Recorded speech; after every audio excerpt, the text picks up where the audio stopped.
everyone, welcome back to a new video. In today's video we're going to talk about the ship SS Monterey.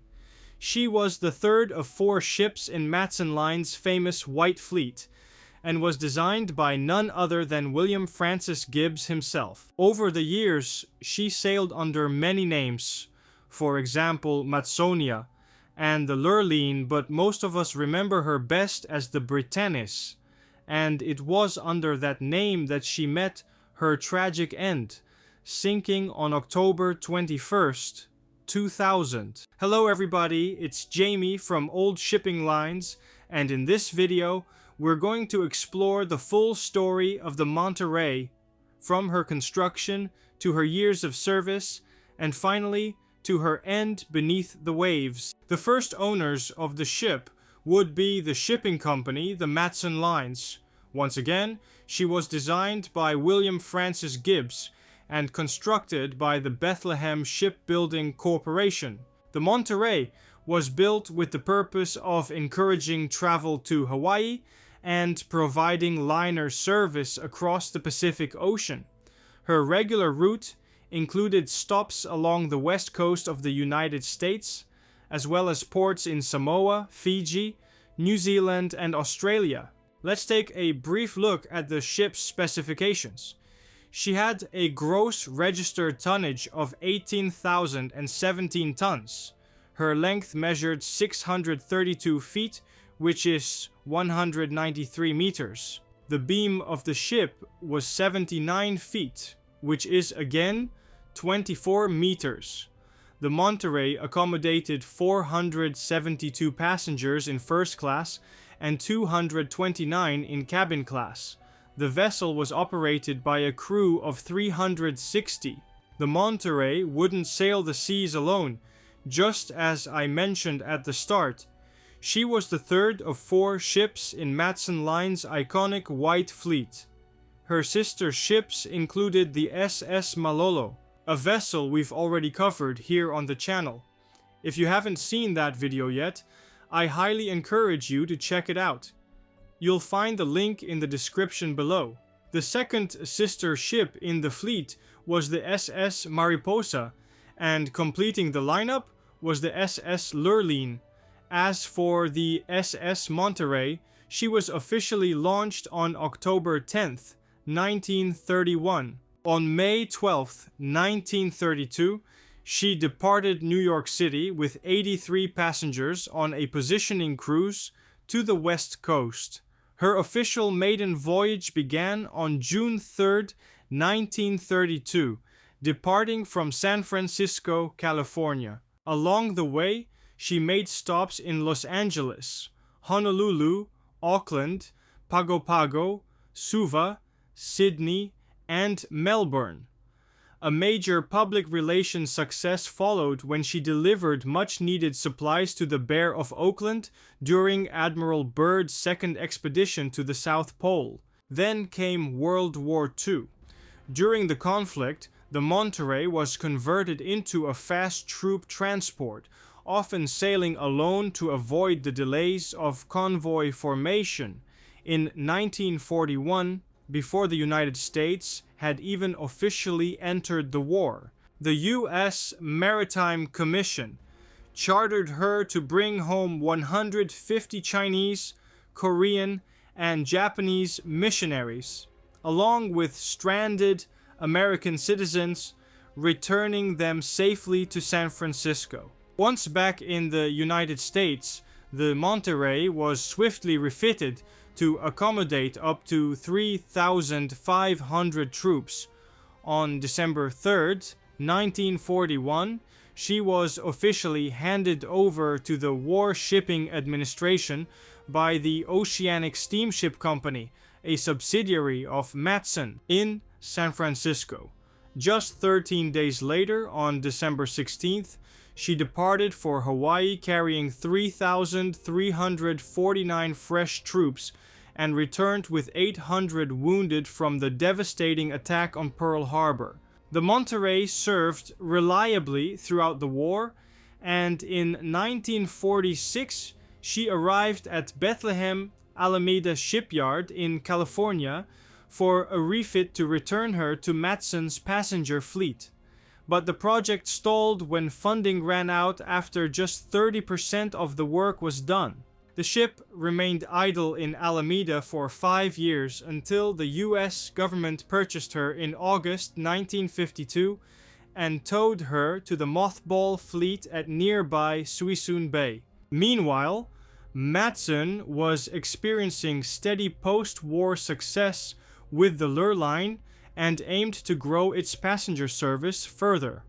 They had a C4 Mariner-class ship in the process of being converted into a cruise vessel for the Oceania and Australasia routes. Originally called Free State Mariner, the ship was renamed Monterey by Matson. On February 3rd, 1956, Matson repurchased the mothballed Monterey from the US government and gave her a new name, the SS Matsonia.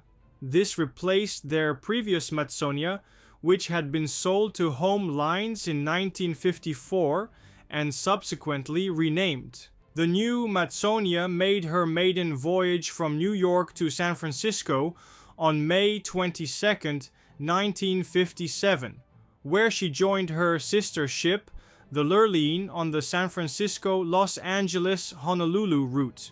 Within 5 years, passenger service profits had dropped sharply, leading Matson to take the Matsonia out of service and anchor her indefinitely in San Francisco Bay.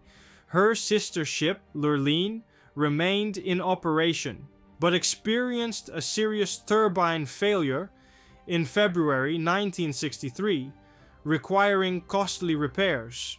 Instead of going ahead with the repairs, Matson sold the much-loved ship to Chandris Lines, where she was renamed Elegance.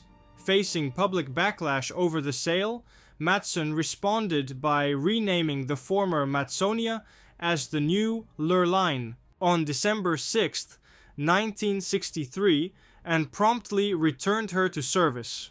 However, by 1970, passenger numbers had fallen so dramatically that Matson decided to end its passenger liner service entirely. On June 25, 1970, the Lurline arrived in San Francisco to be sold to Chandris Lines.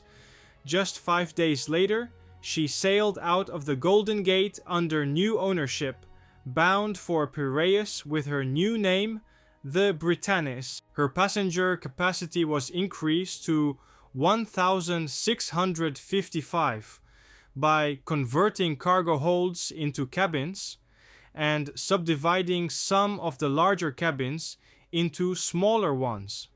Additionally, her superstructure was extended slightly forward on the upper deck, featuring just 8 floor-to-ceiling windows on each side. The funnels received new, streamlined casings, and the mainmast was removed and replaced with a modern derrick system. A sleek, streamlined mast was added atop the bridge, giving the ship a fresh, attractive appearance. The ship embarked on her maiden round-the-world voyage from Southampton on February 21, 1971. On board were a mix of UK and European migrants, alongside full-fare passengers, many hailing from New Zealand or Australia, as well as travelers from the UK visiting family Down Under.